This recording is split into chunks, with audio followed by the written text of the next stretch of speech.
사람이 인간관계에서 살아가는 동안에 필히 따라오는 것 중에 갈등이 있습니다.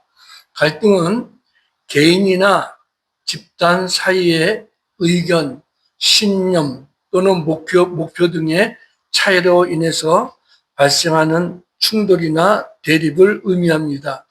이러한 갈등은 개인의 내면에서 발생할 수 있습니다. 로마서 7장에 보면 사도 바울은 자기의 내면의 갈등을 말하고 있는데, 마음으로는 하나님의 선한 일을 하고 싶은데 내 육체로는 죄를 범하고 있다. 이 갈등에 있는 나는 공고한 사람이라 하면서 누가 이 사망의 몸에서 나를 구원하려니까 오직 그리스도 예수 안에 있는 하나님의 은혜로 감사하리로다 하고, 바울 같은 사도도 신앙적인 그런 갈등이 있다는 것입니다.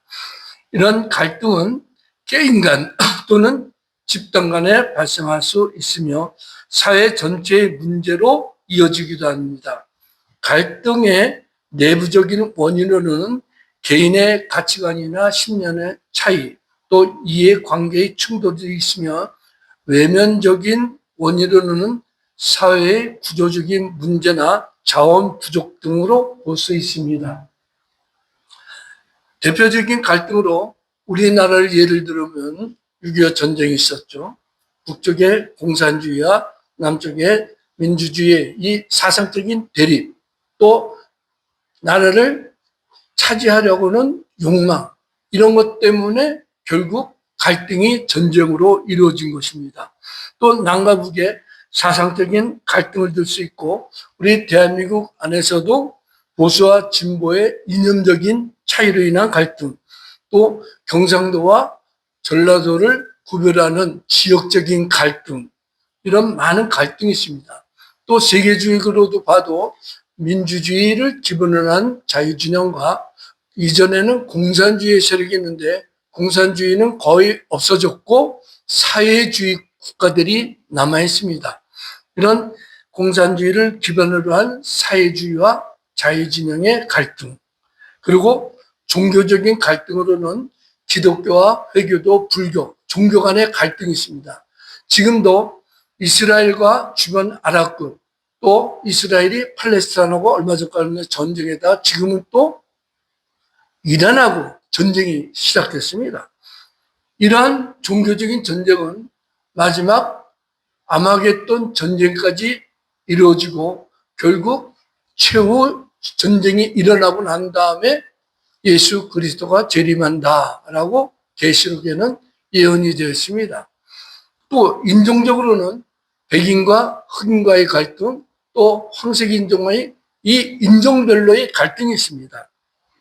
이러한 갈등은 어쩔 수 없이 불가피하게 발생하지만 어떻게 관리하려고 해결하느냐에 따라서 긍정적인 결과를 가져올 수도 있습니다. 갈등 해결을 위해서는 원인을 파악하고 상대방의 입장을 이해하려고 하는 노력이 필요합니다. 대표적으로 보면 부부간의 갈등이 있습니다. 남자와 여자가 이성적으로 만나가지고 또 타 가정에서 살다가 같이 결혼할 때는 생각이 갈등이 없습니다. 그러다 생활하다 보면은 성격도 안 맞고 습관도 안 맞고 여러 가지 맞지 않기 때문에 갈등이 옵니다. 이러한 갈등을 해결하지 못하면 결국 별거하지만 갈등을 잘 이해하고 극복하면은 아름다운 부부가 됩니다. 예를 들면은 저희 부부처럼요. 웃자고 하는 소리입니다. 하지만 이러한 갈등은 지금 현재도 계속적으로 개인이나 가정이나 사회적으로 민족적으로 국가 간의 종교적으로 계속 지속되는데 이러한 갈등을 해결하는 방법이 성경에 있습니다. 오늘 본문에 나오는 아브라함과 롯과의 갈등, 이 갈등에서 오는 아브라함의 해결 방법과 그 후에 하나님이 주신 축복, 이것을 비교해서 보면 갈등 문제에 있어서 자기가 조금 손해보고 또 해를 입을지라도 양보한다면 하나님께서 반드시 그 손해보고 양보한 것에 대한 보상이 있다는 것을 우리는 미리 결론적으로 알 수 있습니다. 그렇다면 오늘 본문에 나오는 아브라함과 롯과의 갈등과 그 갈등을 어떻게 해결했는지 한번 상고해 봅니다. 첫 번째, 물질의 풍성함에서 오는 갈등이었습니다. 2절에 보면 아브라함에게 가축과 은과 금이 풍부하였더라고 했고, 5절에서 6절에 보면 아브라함의 일행 롯도 양과 소와 장막이 있으므로 그 땅이 그들이 동거하기에 녹록하지 못하였으니 이는 그들의 소유가 많아서 동거할 수 없었음이니라 라고 했습니다. 여기 2절에서 또 5절과 6절에 보면 아브라함과 아브라함의 조카 롯이 부자가 됐다는 것을 성경은 말하고 있습니다. 이 부자가 됐다는 것, 물질이 풍요한 것이 성경 오늘 본문에는 다툼의 이유로 등장합니다. 아브라함은 하나님의 부르심을 따라서 고향 친척 아버지 집을 떠나갈 때 조카 롯을 데리고 갔습니다. 왜냐하면 조카 롯은 이미 이전에 자기의 아버지를 여였기 때문에 아브라함이 자기의 형님을 대신해서 조카 롯을 아들처럼 키운 것입니다. 그래서 명명은 조카지만 실제로는 아브라함이 자기 아들처럼 키웠습니다. 왜냐하면 그때만 해도 아브라함은 자식이 없었기 때문입니다.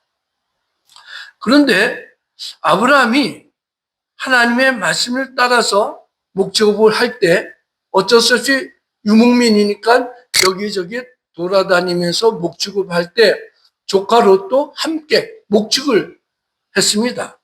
아브라함으로부터 배운 것이 목축하는 것이기 때문에 조카 롯도 당연히 목축을 했었는데 아브라함을 따라한 결과 조카 롯도 가축이 많아졌습니다.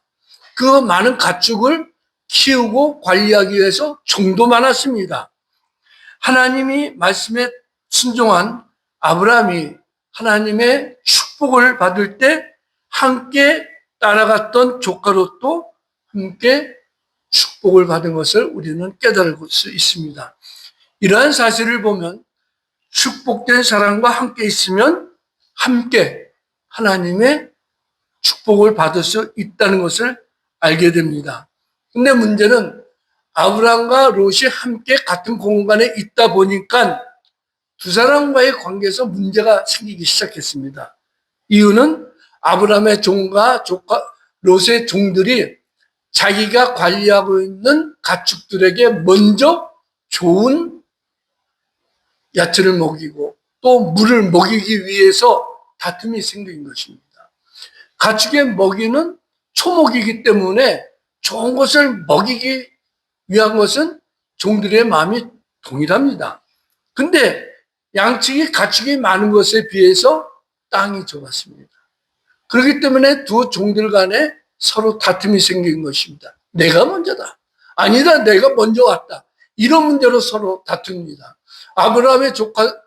아브라함의 종들은 그래도 당신의 주인보다 우리 주인이 어른인데 어른의 소유를 먼저 관리하는 것이 맞지 않느냐? 당신들이 양보하라 하면 롯의 종들은 무슨 소리냐?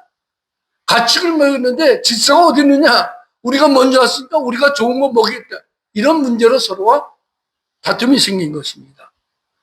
이처럼 물질이 축복이 좋은 것도 있지만 무조건 좋은 것은 아닙니다.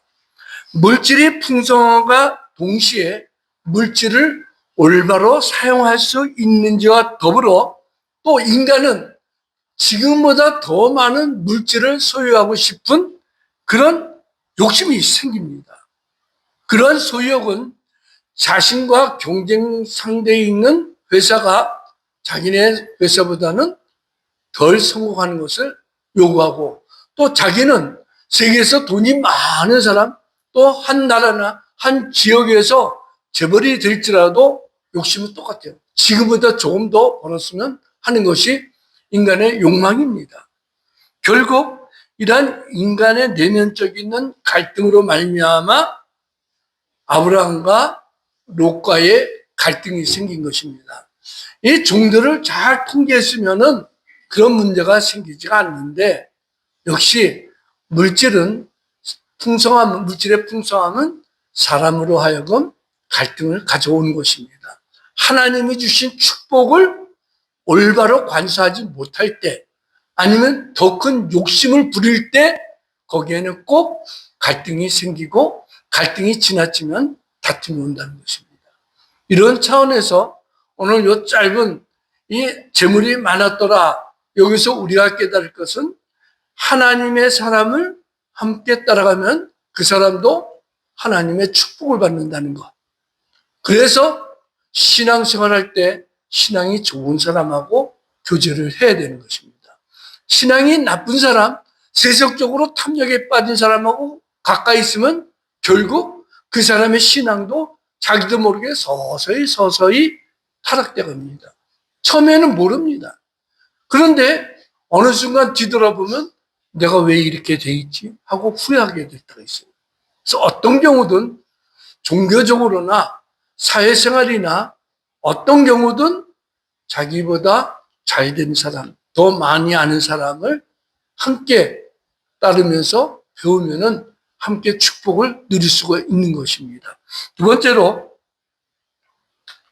이런 갈등의 문제를 해결하려고 하는 아브라함을 봅니다.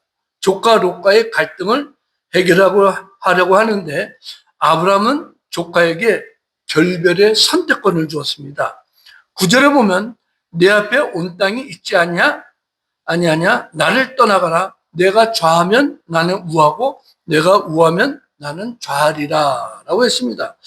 여기에서 갈등의 문제, 다툼의 문제를 해결하는 아브라함의 지혜와 또 양보심과 믿음을 봅니다.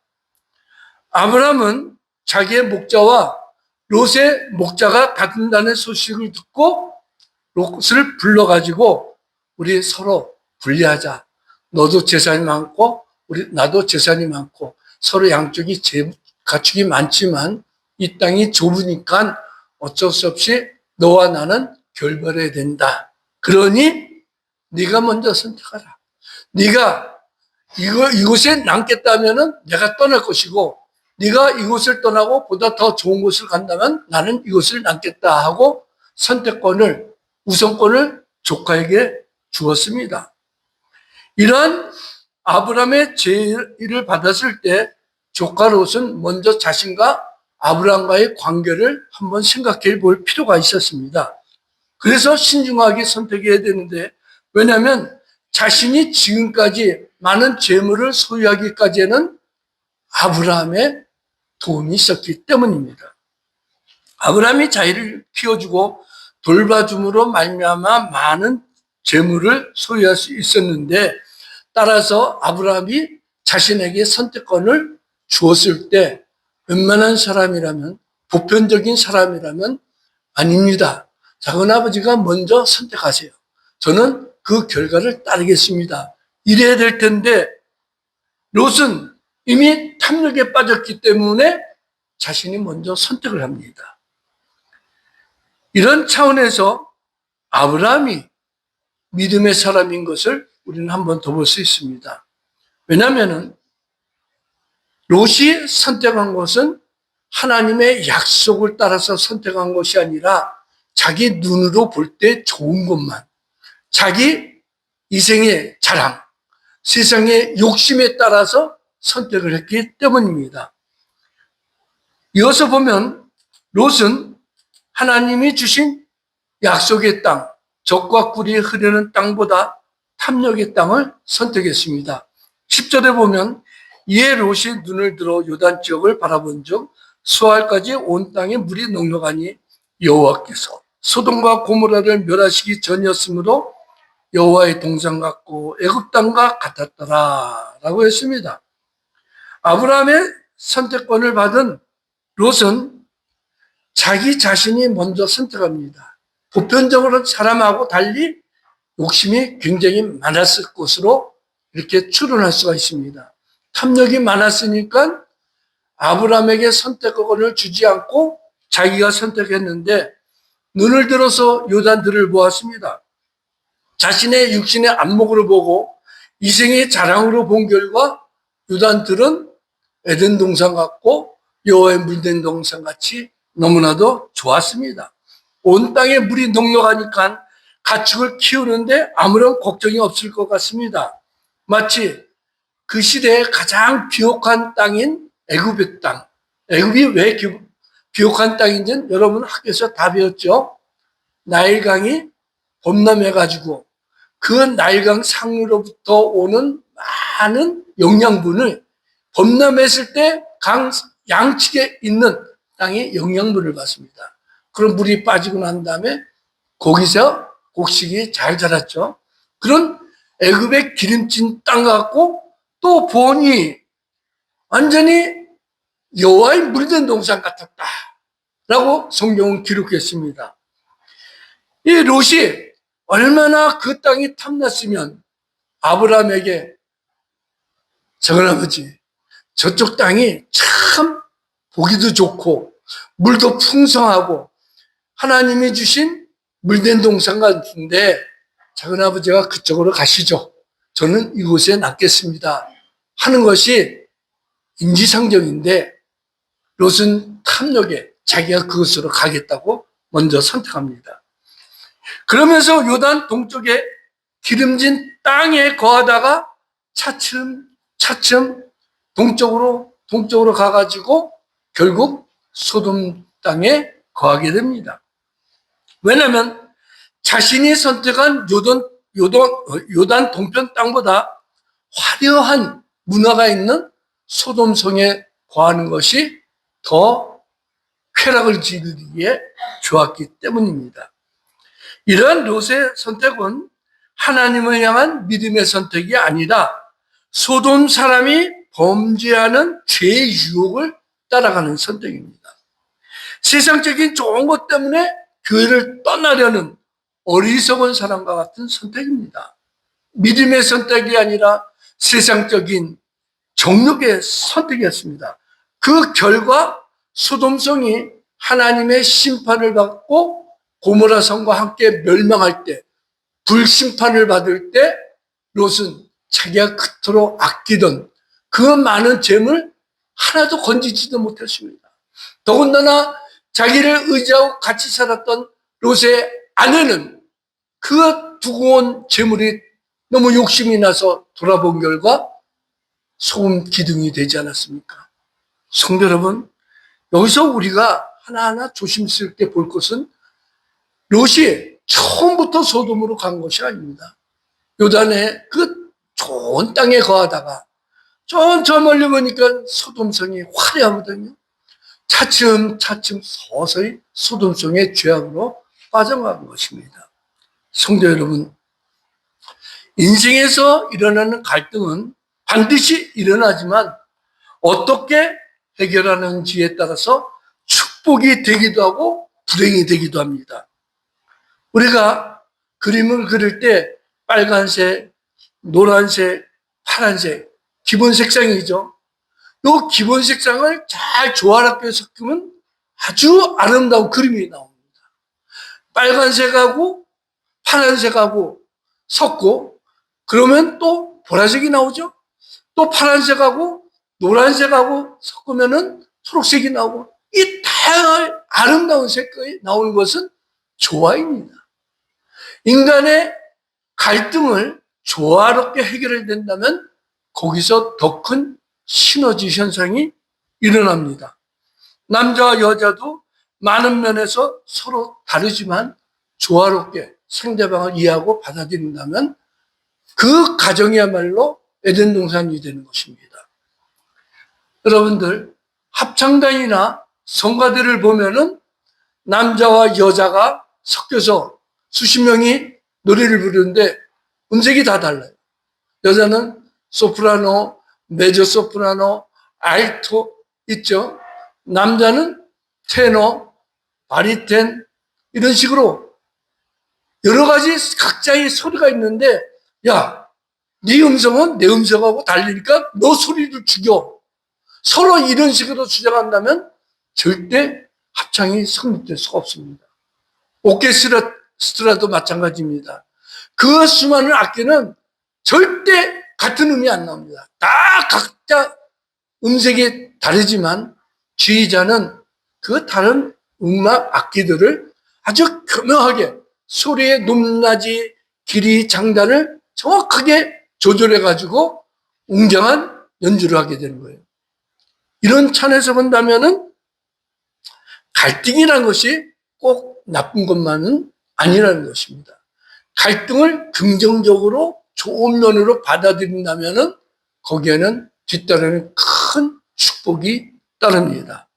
그럼 세 번째로 이런 갈등에서 손해를 본 아브라함의 상처를 하나님은 회복시켜 주십니다. 분명히 조카 롯이 요단 동평 그 물 좋은 곳을 선택할 때 아브라함의 마음이 어떻겠어요? 저 같았어도 마음이 섭섭했을 거예요. 더군다나 자기가 키워주고 자기 때문에 그 하나님이 주신 약속을 따라서 하나님의 사람이 되고 많은 재물도 얻은 조카 롯이 아들처럼 키웠던, 또 아들처럼 모든 것을 다 아낌없이 주었던 조카 롯이 떠날 때 아브라함의 마음은 참 큰 상처되는 것은 당연합니다. 그러할 때 하나님께서 아브라함에게 나타나셨습니다. 14절에 보면 롯이 아브라함을 떠난 후에 여호와께서 아브라함에게 이르시되라고 했습니다. 하나님은 아브라함의 그 양보한 것, 모든 것을 다 보고 계십니다. 알고 계십니다. 아브라함이 롯을 어떻게 키웠고 어떻게 사랑했고 의지했는지 다 압니다. 그만큼 조카 롯을 사랑했습니다. 롯에 있어서 아브라함은 아버지 이상으로 돌보던, 자기를 돌봐주던 분이었습니다. 아들이 없던 아브라함은 롯을 친자식처럼 키웠고 모든 부분에 있어서 잘 되기를 바랐습니다. 그래서 물질적인 문제로 다툼이 있을 때 조카 롯에게 좋은 편을 선택을 하고 합니다. 이것은 아버지의 마음입니다. 단순하게 친척 간의 마음이라면 자기가 좋은 것 선택하지만 아버지는 안 그럽니다. 아버지의 마음은 항상 자식이 자기보다 더 잘 있고 더 좋은 데서 살고 더 풍성해지는 것을 바라는 것이 아버지의 마음입니다. 아브라함은 조카 롯에게 자기가 키운 사랑한 조카 롯이 자기를 떠날 때 자기보다 더 좋은 땅을 선택은 했지만 그래도 아브라함은 조카 롯을 이해하고 받아들였습니다. 왜냐하면 나중에 소돔성이 하나님의 심판을 받을 때 조카 롯을 구원하기 위해서 그렇게 매달리고 기도하지 않습니까? 그리고 아브라함의 기도 때문에 결국 하나님은 소돔성을 심판할 때 롯과 그 딸과 사이들을 구원했는데 결국은 롯하고 두 딸만 나오지 않았습니까? 아브라함의 그 간절한 기도대로 조카 롯은 소돔의 멸망에서 구원받을 수 있을 정도였습니다. 만일 아브라함이 보통 사람처럼 이렇게 심보가 비뚤어졌으면 하나님이 소돔성을 심판한다고 할 때 하나님 심판하세요. 롯과 같이 싸가지 없는 사람은 심판받아야 됩니다. 또 롯이 지역 간의 전쟁을 해서 포로로 잡혀가지고 재산 다 끌려 빼앗겼을 때 아브라함은 자기 집에서 훈련시킨 318명을 데리고 와서 야반에 습격했고 롯을 다 구호출해내지 않습니까? 이걸 볼 때 아브라함에게 있어서 롯은 단순한 조카가 아니라 자식과 같이 사랑했던 아브라함을 볼 수가 있는 것입니다. 성도 여러분, 이처럼 가장 가까운 조카 롯이 떠났을 때 마음이 허전하고 섭섭했을 때 하나님이 찾아오신 것입니다. 그리고 상처받은 아브라함을 위로해 주시고 축복해 주시기 위해서 전능하신 하나님이 찾아오신 것입니다. 성도 여러분, 인생은 언젠가 헤어지는 것이 인지상정입니다. 부모님과 자식 간에 때가 되면 부모님이 먼저 천국 갑니다. 어떤 때는 자식이 먼저 자기보다 천국에 갈 때가 있습니다. 참 마음 아픈 일도 생기죠. 그리고 부부 사이에도 형제 사이에도 언젠가는 이 세상에서 이별합니다. 먼저 천국 가는 사람이 있고 남아있는 사람이 있습니다. 그러나 하나님은 우리를 떠난 사람이 마음을 아프게 했을지라도 결코 우리를 떠난 일이 없습니다. 사람들은 우리를 떠날 때 마음에 아픔을 주고 눈물을 남기지만 그때 하나님은 우리에게 찾아와서 위로해 주시고 축복해 주시는 줄 확실히 믿습니다. 두 번째로 하나님은 아브라함에게 축복의 약속을 주셨습니다. 15절에서 13절 하반절에 너는 눈을 들어 너 있는 곳에서 북쪽과 남쪽 그리고 동쪽과 서쪽을 바라보라. 17절에 너는 일어나 그 땅을 종과 횡으로 두루 다녀보라. 내가 그것을 내게 주리라. 하나님이 찾아오셔가지고 마음에 상처받은 아브라함에게 축복의 말씀을 주십니다. 너는 눈을 들어 북쪽, 남쪽, 동쪽, 서쪽을 바라보라. 성도 여러분, 롯은 어디를 봤습니까? 눈에 보기 좋은 요단 동편만 봤죠. 하나님은 아브라함에게 동편만 보지 말라. 너에게는 북쪽 땅도 있고 남쪽도 있고 동쪽, 서쪽 다 내가 너에게 주리라. 하나님의 큰 축복의 약속 아닙니까? 어느 한 부부는커녕 지금 있는 그곳만 줘도 하나님께 감사할 텐데 지금 있는 곳에서 지경을 넓혀 북쪽, 남쪽, 동쪽, 서쪽 네가 보려는 그 땅을 다 주리라는 거예요. 어마어마한 축복이죠. 근데 그것으로 바라보라는 것으로 그치지 않고 너는 이제 일어나서 그 땅을 종과 횡으로 두루 다녀보라. 바라보았느냐? 바라보았을 때 믿음이 생기고 바라볼 때 비전이 생기고 바라볼 때 소망이 생기지 않느냐? 그렇다면 꿈만 꾸지 말고 행동으로 실천해라. 네가 밟는 땅을 다 너에게 주리라. 우리 그리스도인들의 가장 큰 단점이 무엇입니까? 기도는 거창하게 합니다. 아주 세계를 가슴에 품게 해달라고 기도하고 내가 하는 일이 형통해서 하나님께 큰 재물로 헌신할 수 있게 해달라고 기도를 합니다.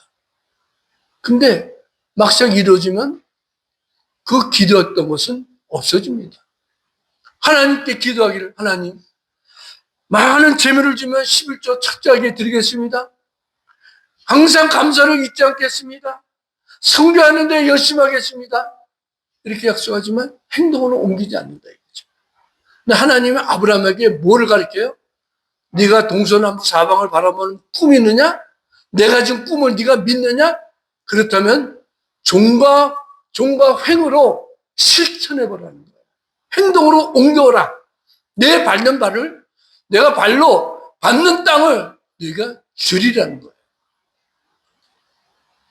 이런 차원에서 그리스도인들은 내 기도를 실천하기 위해서는 내가 행동으로 옮긴다는 것이 굉장히 중요한 것입니다. 흔히 비유가 있죠. 감나무 밑에서 감 떨어지기를 기도하고 기다리고만 있느니 나무 사다리 타고 올라가면 더 많은 것을 따지 않습니까? 그리스도인들은 꿈만 갖고 또 비전만 갖는 것이 아니라 하나님께서 주신 꿈과 비전을 실천할 수 있는 행실이 필요한 것입니다. 그 다음에 하나님이 주신 축복 무엇입니까? 땅과 후손이 잘되고 번성하는 축복을 받았습니다. 15절에서 16절 보이는 땅을 내가 너와 네 자손에게 주리니 영원히 이리라. 내가 네 자손이 땅의 티끌 같게 하리니 사람이 땅의 티끌을 능히 셀 수 있을진데 네 자손도 세리라. 하나님께서 얼마나 많은 자손의 축복을 주냐. 그 많은 땅을 너와 내 자손에게 준다 이거야. 지금 아브라함에게는 자손이 없습니다. 아들도 없고 딸도 아무것도 없는데 자식처럼 의지했던 조카로서는 떠나버렸습니다. 좋은 땅을 선택해서 아브라함을 떠났습니다. 그런 아브라함에게 하나님께서 내가 보이는 그 땅, 내가 밟는 모든 땅 너에게 주리라. 이것은 무슨 말이냐면 하나님이 창세기 12장에 아브라함을 부르신 후 약속한 그 축복을 이루시겠다는 것입니다. 아브라함이 믿음으로 모든 것을 포기했을 때 하나님은 거기에 대한 보상으로 내 많은 후손이 어느 정도 많으냐? 하늘의 별처럼, 바닷가의 모래그밭처럼, 땅에 티끌을 사람이 셀 수 있는가? 못 세죠? 그처럼 후손이 축복을 주시겠다는 거예요. 이 약속의 말씀처럼 지금 82억 지구촌 인구 중에 3분의 2가 아브라함의 후손입니다. 3분의 1이 아랍 계열인데 이스라엘과 아랍, 그리고 또 3분의 1은 아브라함의 믿음의 후손인 크리스찬, 기독교인들입니다. 이처럼 하나님은 약속한 말씀을 반드시 이루신 것입니다. 마지막으로 아브라함은 받은 축복에 감사하며 단을 쌓았습니다. 18절에 이에 아브라함이 장막을 옮겨 헤브론에 있는 마므레 상수리 숯불에 이르러 거주하며 거기서 여호와를 위하여 제단을 쌓았더라. 헤브론은 아브라함이 하나님의 축복과 약속을 받고 헤브론에 와서 단을 쌓은 곳입니다. 그런데 이번에 또다시 헤브론으로 가서 또 하나님께 단을 쌓습니다. 이것이 아브라함의 신앙입니다. 단을 쌓았다는 것은 하나님께 경배하고 하나님께 제물을 드리고 하나님께 감사의 예물을 드리고 제사 지내는 곳 아닙니까? 우리나라 사람들은 가장 중요한 것이 뭐예요? 사는데 의식주죠. 의가 옷, 식은 음식, 주는 주택인데 북한 사람들은 의식주라고 부르지 않고 식의주라고 부릅니다. 왜? 먹는 것이 그만큼 중요하기 때문입니다. 우리나라 사람들 먹는 거 중요시 여기나요? 오래 잘 안 먹으려고 그러죠. 영양가 없는 거 먹으려고 그러고 다이어트 한다고 잘 안 먹죠. 북한 사람들은 쌀밥 먹는 것이 꿈이잖아요. 그래서 의식주가 아니라 식의주라고 부릅니다. 저는 아브라함에게 한번 묻고 싶습니다. 우리가 인간이 살아가는데 제일 중요한 것이 의식주가 없으면 안 되는데 아브라함 선배님은 무엇이 제일 중요하십니까? 라고 한번 묻고 싶어요. 그럼 제 혼자 상상으로 대답을 추론해 보는데 아브라함은 이럴 것 같아요. 첫째는 믿음이고 두 번째는 제단이고 세 번째는 감사다. 왜? 아브라함은 가는 곳곳마다 제단을 세웠고 그 제단을 쌓은 데는 꼭 뒤따른 것이 뭐예요? 제물로 하나님께 감사 예물을 드리는 거예요. 이것이 아브라함의 인생이에요. 그래서 성경은 아브라함을 믿음의 사람이라고 하고 또 지금 시대에는 아브라함을 믿음의 조상이라고 그러죠. 성도 여러분, 우리가 신앙생활할 때 가장 중요한 것이 뭐예요? 하나님께 예배드리는 것. 하나님을 경배하고 찬양하는 것. 하나님께 감사의 예물을 드리는 것. 이것이 우리가 이 세상 구원받은 그리스도인들이 하나님께 드려야 될 세 가지 덕목입니다. 예배, 하나님을 경배하며 찬양, 이런 신앙이 있어야 되는 것 아닙니까? 롯처럼 하나님의 약속의 땅보다는 자기 탐욕에, 자기 물질적인 욕심에 서서히 동쪽으로 가고 탐욕에 빠진 소돔성에 들어갔다 결국은 자기가 그토록 아브라함과 결별하면서까지 모아놓은 재물 다 없어지지 않고 그저 목숨만 살아나지 않습니까? 성도 여러분, 우리 기독교의 신앙은 첫째도 감사, 두 번째도 감사, 세 번째도 감사해야 됩니다. 기도하겠습니다.